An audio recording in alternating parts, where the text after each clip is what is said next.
नमस्कार, आप देख रहे हैं एक न्यूज 24 और मैं हूं स्वाति आपके साथ। बिहार में इन दिनों बिहार सरकार पर लगातार सवाल उठ रहे हैं। पहले भरत तिवारी एनकाउंटर मामले को लेकर सरकार को घेरा गया, अब एक नया केस आ गया है, बंटी यादव हत्याकांड। इसको लेकर भी बिहार सरकार पर कई तरह के सवाल उठ रहे हैं। विपक्ष लगातार सरकार पर निशाना साध रही है, लेकिन अब कई लोगों का, कई जानकारों का, राजनीतिक विश्लेषकों का यह मानना है कि सरकार को बदनाम करने की कोशिश की जा रही है।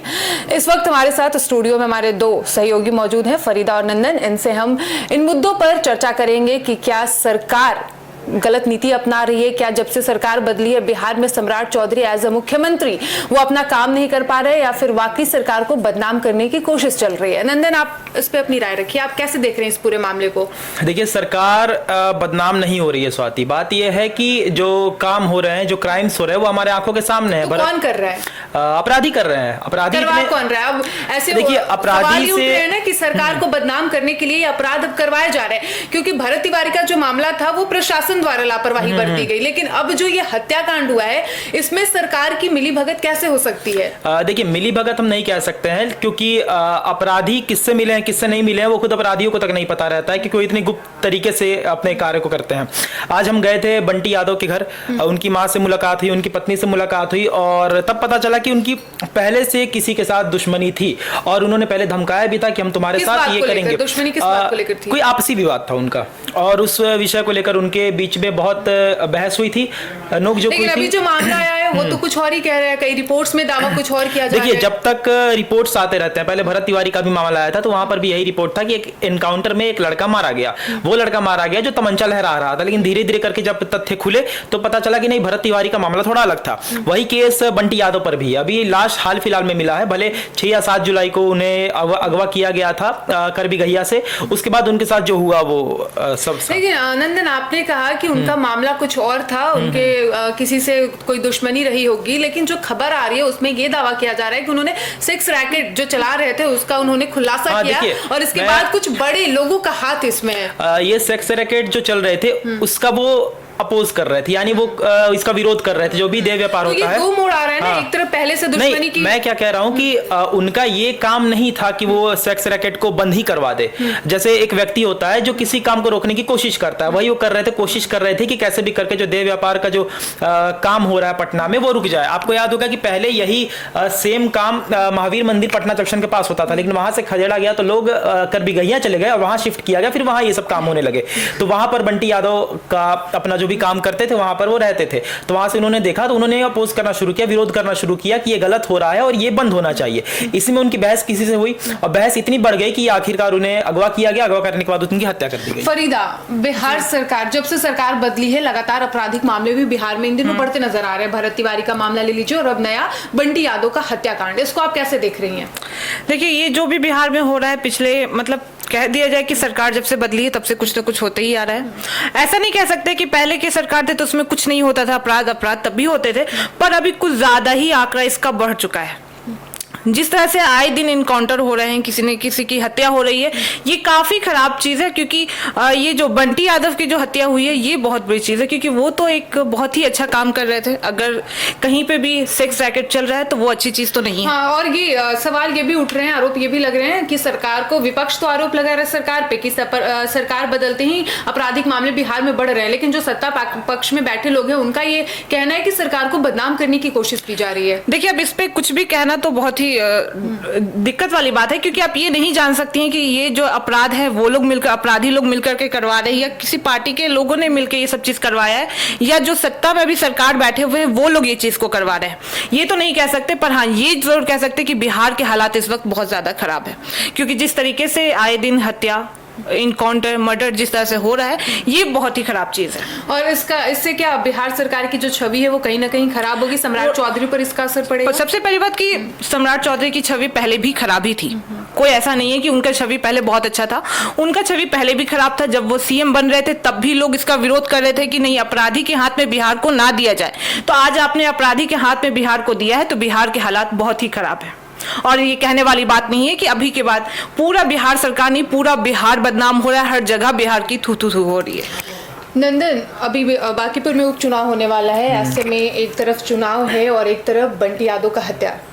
तो क्या इसका असर, इसका खामियाजा भारतीय जनता पार्टी को भुगतना पड़ेगी? नहीं, ये कोई खामियाजा, कोई असर किसी पार्टी पर नहीं होगी, क्योंकि बांकीपुर में उपचुनाव है और ऐसे में एक तरफ चुनाव नजदीक आ रहा है और यहाँ पे बंटी यादव का हत्या होता है, तो क्या इसका असर भारतीय जनता पार्टी पर पड़ेगी? क्या इसका भुगतान बीजेपी को करना पड़ेगा? ये शुरू से रहा है कि जब भी कोई चुनाव आता है तो कुछ ना कुछ ऐसे घटना हो जाता है, चाहे राष्ट्रीय स्तर पर आप देखिएगा तो वहां पर आतंकवादी हमले हो जाते हैं, कुछ ऐसी चीजें हो जाती है जो अपोजिशन, जो विपक्ष रहता है वो सवाल उठा देता है कि जब चुनाव आने वाला ही रहता है तभी देश पर कोई आपदा क्यों आ जाती है, ये विपक्ष का इल्जाम रहता है। और इस क्षेत्रीय स्तर की बात करें तो यहाँ पर भी शुरू से ये होता आया है कि जब भी कोई चुनाव नजदीक आने वाला रहता है तो कोई ना कोई ऐसी घटना हो जाती है जहां पर पहले से ही रुख कर दिया जाता है। आप देखिए भरत तिवारी वाला जो मामला हुआ था, भरत तिवारी वाले मामले पर पूरी की पूरी भाजपा की जो पार्टी थी उसको लपेटा गया था।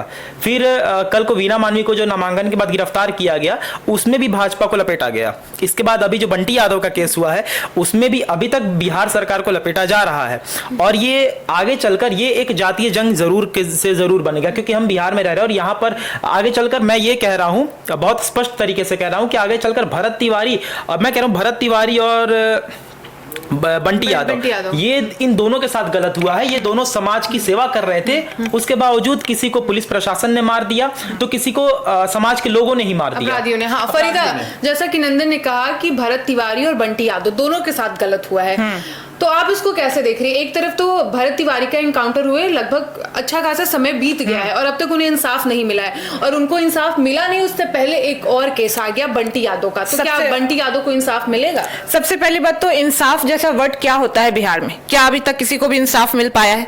क्या इंडिया में, क्या मतलब बिहार में, क्या इंडिया ही में देखा जाए तो किसी को भी इंसाफ कभी भी नहीं मिलता है, चाहे वो रेप कर दिए होते हैं जो लोग या जो मर्डर कर दिए। यहाँ पे मैं आपको टोकना चाहूंगी कि भारत में इंसाफ बिल्कुल मिलता है। आप बगल के राज्यों में जाके देख लीजिए, जैसे हमने हमेशा बोला है कि सम्राट चौधरी उत्तर प्रदेश के मुख्यमंत्री योगी आदित्यनाथ की कॉपी करने की कहीं ना कहीं कोशिश करते हैं, तो आप उत्तर प्रदेश में जाइएगा, वहां के लोगों से मिलिएगा, अगर उनके साथ कुछ गलत होता है, चाहे वो किसी भी धर्म से आए, किसी भी समुदाय से आए, उन पे तुरंत एक्शन होता है। यही लोग बिहार में भी उम्मीद कर रहे हैं कि सम्राट, क्या इससे नहीं, एक मिनट, तो क्या इससे यूपी में क्राइम होना बंद हो गया है? बताइए। लेकिन आपराधिक मामले में रोक लगती है जरूर, वो आप अपराधियों को काबू नहीं कर सकते, लेकिन अगर उनपे आप एक्शन लोगे तो ऑब्वियस सी बात है कि पहले से कहीं ना कहीं ग्राफ नीचे आता है। जैसे नीतीश कुमार थे तो कहीं ना कहीं सब कुछ स्टेबल था, लेकिन जैसे ही सरकार बदली बिहार में, ऐसे अब लोग वही कह रहे हैं कि अब ग्राफ लगातार बढ़ता जा रहा है। तो अगर यहाँ पे भी अगर कहा जाए कि अगर सम्राट चौधरी योगी आदित्यनाथ की कॉपी कर रहे हैं तो बिल्कुल क्राइम में भी कॉपी करें, पर ऐसा हो नहीं सकता है स्वाति जी, क्योंकि अभी तक तो जितने सारे मुद्दे आए उसमें अपराध बढ़ता हुआ जा रहा है, आए दिन मर्डर हो रहा है। पहले जब नीतीश सरकार की, जब ये बिहार सरकार उनके हाथ में था और उस टाइम अगर बिहार में लड़कियां भी निकलती थी तो बिना डर के निकलती थी, पर अभी जिस तरह के हालात हो गए, चाहे लड़कियां हो चाहे लड़के हो, हर लोग अनसेफ है। यहाँ तक कि जो लोग अच्छे काम कर रहे हैं, बंटी यादव ने कुछ गलत काम नहीं किया था, तब जब अगर उनका मर्डर हो सकता है, अपराधी ही उनका मर्डर किए होंगे, या भरत तिवारी के ही केस में देख लीजिए, उनपे जो इनकाउंटर हुआ, उनको अब तक इस पे कार्रवाई करना चाहिए। बिल्कुल, अब इंसाफ तो बिल्कुल मिलना चाहिए, जबकि देखा जाए तो अभी तक भरत तिवारी के फैमिली को इंसाफ नहीं मिला है, तो इनमें क्या? जैसे इन्होंने कहा कि भरत तिवारी की फैमिली को अभी तक इंसाफ नहीं मिला, जहां प्रशासन की खुद लापरवाही थी, सरकार की जवाबदेही बनती है। ऐसे में यहाँ तो अपराधियों ने मारा, अभी तक क्लियर भी नहीं हो पाया है कि उनका हत्या किसने किया या फिर किसी ने करवाया, तो ऐसे में क्या बंटी यादव को इंसाफ मिलता नजर आ रहा है? नहीं, कुछ नजर नहीं आ रहा है। जब भरत तिवारी, जो कि प्रशासन जहां खुद जिम्मेदार है, वहां जब अभी तक इंसाफ नहीं मिला है, तो बंटी यादव को कैसे मिल सकता है? देखिए स्वाति, बिहार की अगर बात करें, थोड़े पीछे जाए तो बिहार के जितने सीएम रहे हैं उनके ऊपर कोई ना कोई ऐसा दाग रहा है कि बिहार कभी गर्क से उठ ही नहीं पाया। जगन्नाथ मिश्रा थे, जब चारा घोटाला का उनपे इल्जाम लगा था, लालू यादव है, उनपे तो अनगिनत इल्जाम है। उसके बाद नीतीश कुमार है, उनका शराबबंदी का एक दाग लगा कि शराब बंद है नहीं, बस कहने को बंद है। उसके बाद जीतन राम मांझी है, वो तो खैर उनकी बात ही छोड़ दीजिए। उसके सम्राट चौधरी आए, ये जितने दिन रहे, तब जी 100 से 150 200 दिन जितने भी रहे, हर दिन कोई ना कोई नया केस निकल कर आ रहा है। तो यहाँ पर दिक्कत प्रशासन की नहीं है, प्रशासन की गलती नहीं है, गलती उस स्तर पर बैठे लोगों की है जो प्रशासन को ये ऑर्डर दे रहे हैं कि आप फ्री हैंड होइए, आप वो करिए जो आपका मन करे, और उसका हमें ये अंजाम निकलकर सामने आ रहा है कि कभी एक बेकसूर व्यक्ति पर आप गोली मारकर फेक एनकाउंटर कर दे रहे हैं, और कभी अभी कल परसों का वीडियो भी है कि एक पुलिस कांस्टेबल था शायद, जो दारू पीकर और नशे में पड़ा हुआ था पटना में। तो ये फ्री हैंड करने का ये नियम निकलकर सामने आ रहा है सम्राट चौधरी के प्रशासन की। फरीदा, मैं आपसे पूछना चाहूंगी, नीतीश कुमार से पहले लालू यादव का राज था बिहार में, वो मुख्यमंत्री थे और उनकी तुलना जंगल राज से किया जाता था। और जैसे ही नीतीश कुमार बिहार की सीएम की कुर्सी छोड़ते हैं, सम्राट चौधरी सीएम बनते हैं और जिस तरीके से आपराधिक मामले भी बढ़ रहे हैं, ऐसे में उनका कंपेयर किया जा रहा है लालू राज्य से।